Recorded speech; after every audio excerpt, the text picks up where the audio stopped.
Hello everyone, this is Nan with another video on AWS Certified Solutions Architect Associate certification. In this video, we are going to work with autoscaling groups in AWS. So what's an autoscaling group?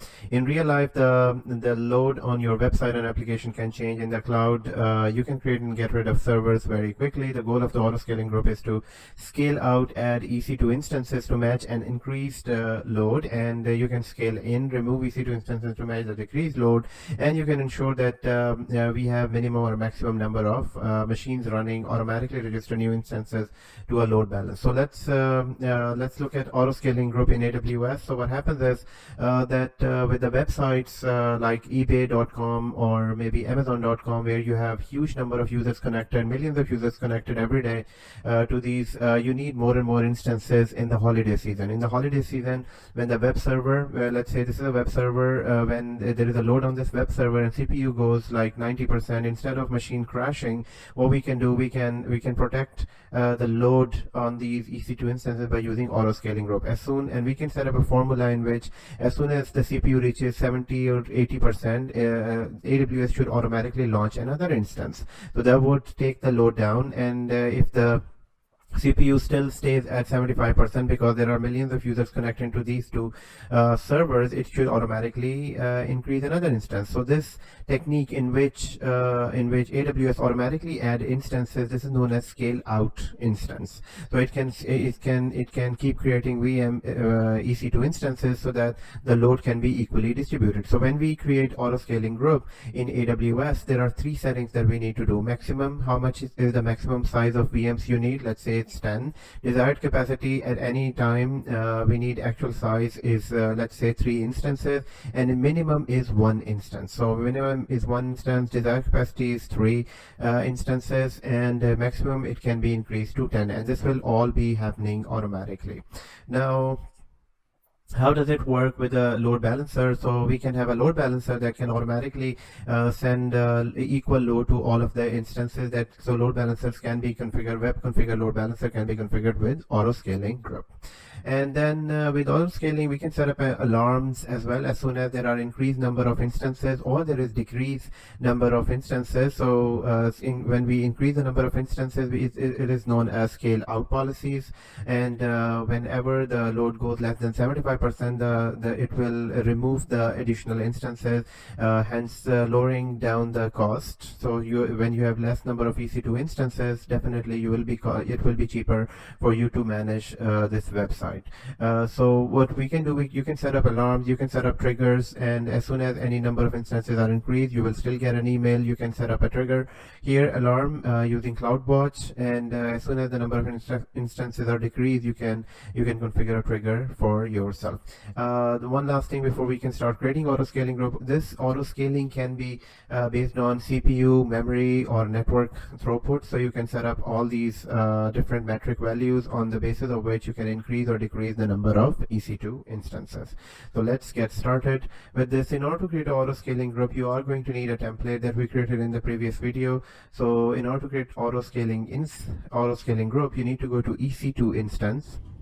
And once you are here in EC2, you can go down to auto scaling group. And within auto scaling group, first off, the very first thing that you need is to create an auto scaling group here. So auto scaling group, for now it doesn't exist. We can give a name to this auto scaling group. Auto scaling website 01. And going down, we are going to need to create a template. Now in our previous video, previous two videos, first we created a EC2 instance with web services on, and with a default page, and in the second video we created a template out of that EC2 instance. So here is that EC2 instance that we created. So once you have this, then you can select different versions. So by default we have only one version of that instance. If you might have different versions as well, you can select the latest one, whatever is available. Now here this is the template that we created from that EC2 group. So in the next setting here, you can see that you can launch a template, or you can combine purchase options. We're not going to go to purchase options instance types here. We're just going to stick with the template that we added. For the networking, this is the VPC, and the subnet, you can select here the VPC or the subnet. The subnet that you need to select here, you can, since it is a brand new auto scaling group and VMs will be created, you can select any subnet from here. I'm going to select 1C for a subnet, and you can select any subnet. I mean, not necessarily that you need to remember anything, but these are the availability zones available in North Virginia. So these are the subnets. You can select any subnet from this, and the auto scaling group with the VMs will be created in this subnet. So when you go to the next screen here, you can add a load balancer. If you enable this option here, you have the option for adding application level load balancer or network load balancer, or you can just go with a classic load balancer which can work on port and IP addresses. Application load balancer is more on the advanced side. Here you can go with different protocols and services. For now, we don't need a load balancer. We don't have a load balancer. If we need a load balancer, we can create a load balancer. At this point, I'm just gonna disable this option. Later on, we are going to work with load balancer in another video. Here you have health check. So this is the health check when EC2 instances automatically replace instances that fails health check, and this is the time period, the grace health check grace time period when it needs to take action. For now, we're going to just leave it as is. In the monitoring, basic monitoring is done, but if you need to do advanced monitoring, you can select this option, and then you can select different metric values. For now, we're going to leave it as is. This is where you can select the size of your auto scaling group. So here, let's say the maximum size of this auto scaling group is 10 instances. Minimum, we need to keep it, let's say, to 1 instance. Desired is 3. So at any point, we should have 3 instances. But as soon as the CPU gets up to 75%, then it will start adding more instances. But we haven't added that formula yet. This is just the desired size of the auto scaling group. You can think of auto scaling group as clusters as well. Somehow it is the same thing as clusters. That how many number of nodes do you need in this auto scaling group? Now in scaling, these are the scaling policies. For now it is set to none, but if I select this auto scaling policy here, I can set up that which metric value that I need to set up the CPU, increase or decrease the number of instances. For example, you can go with network throughput, you can go with load balancer, or most of the time we go with average CPU of 75%. As soon as it reaches 75% and it stays there for, let's say, 300 or 500 seconds, then Amazon AWS should automatically add another instance and then add another instance. But as soon as the value goes down, then it should decrease the number of instances. But we're not going to set up this setting here at the moment. We are going to use another service within AWS that is used for auto scaling. So I'm not going to select this. I'm going to just leave it as is. Here this is for scale in. You remember that this is scale out policy, and scale in policy will be automatically here as well. But you can also select this here if you want to manually select the scale in or manage the scale in policy. By default, what's the difference between this manual or automatic scale in? If you don't select this option, then as soon as let's say the CPU utilization goes less than 50%, then it will decrease the number of instances. If it is above 75%, then above 50% in this case, or if I change it to 75, then it will increase number of instances. So for now, we are not going to use this. We are just going to create auto scaling group. So I'm going to go to next. Here you can add notification if there are instances added. For that, you need to add a topic. We created a topic previously in our previous videos here, which is an email alert. So if there is any change in the auto scaling group, increase of instances, decrease of instances, we should get an email. Creating a topic is not very difficult. You can just click here and create a topic. It requires this email address and wants you to verify the first time. And so next on this one here, you can add tags. So tags, we are going to add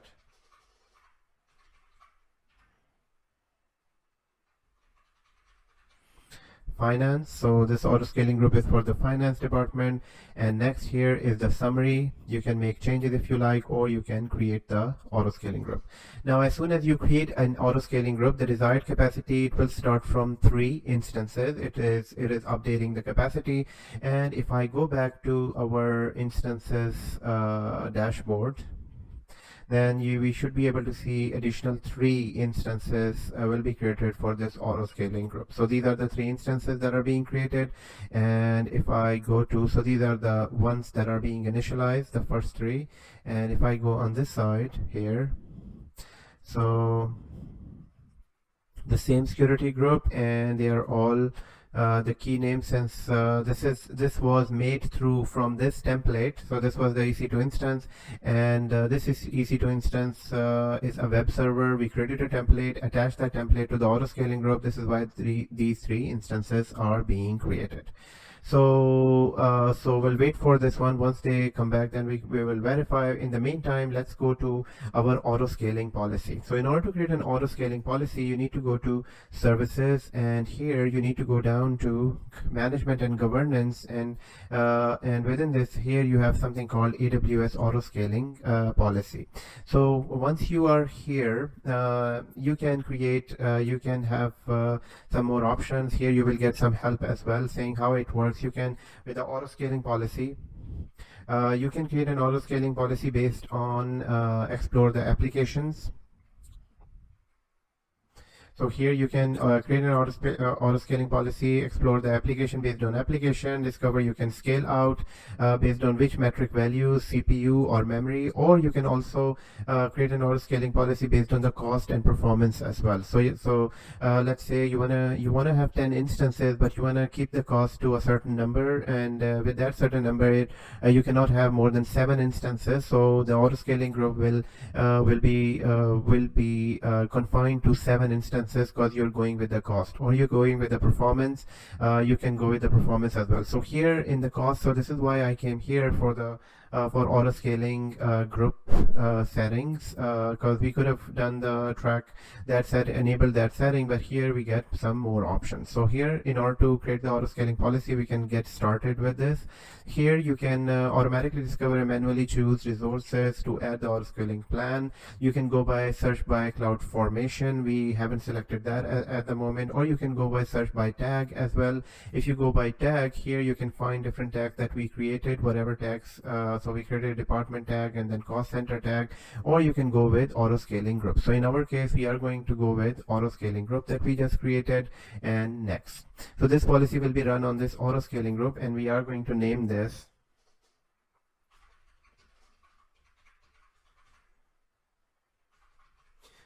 auto scaling plan 1, and it will be for our auto scaling group. Now this can be based on optimize for availability, keep the average CPU of 40% here, or you can go by balance availability of cost, keep the average CPU utilization of scaling group 50% to provide optimal availability of the reduced cost, or you can go by optimize cost, which can the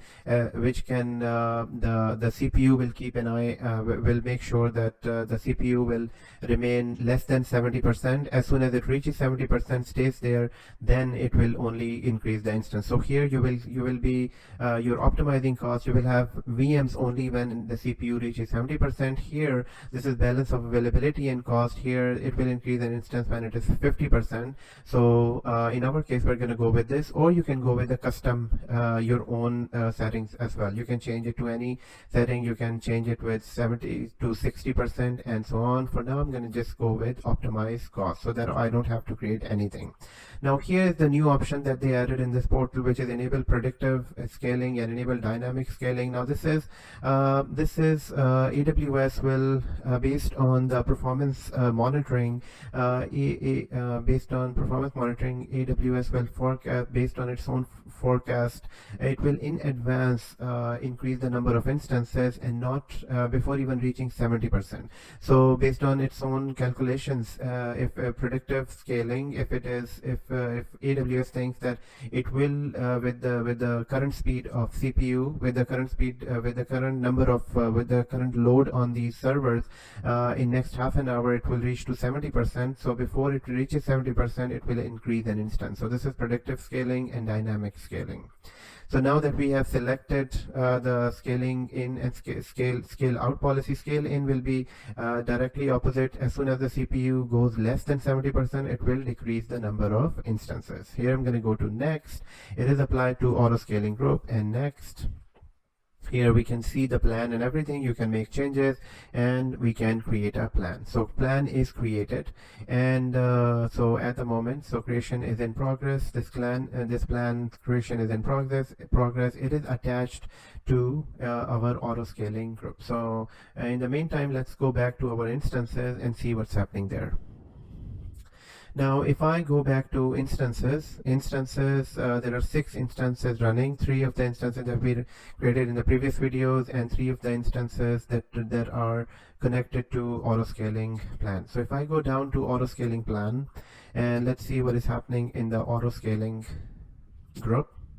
So here is the group, and I'm going to go back to here. Now here we can find some interesting information. So first of all, this is the configuration that we have. This is the auto scaling name, the date when it was created. This was the template with which it is launched, and rest of the settings are exactly the same. But here we can also see the activity. So activity is basically activity will show us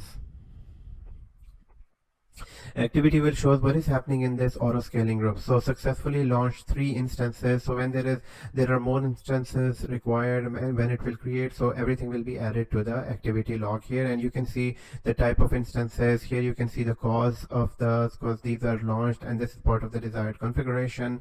Then here you have auto scaling enabled. So this is the policy that we attach by using the auto scaling. Here you can also do scheduled actions. What is scheduled actions? Scheduled actions are basically let's say from 2 weeks from now, you will from 2 weeks from now, you're expecting in your organization, in your company, on your website, a huge number of customer or end users connected because it's Black Friday. Or maybe it's a holiday season, and you are expecting that it is happening on a certain date. You can create a schedule for auto scaling. So you can say this is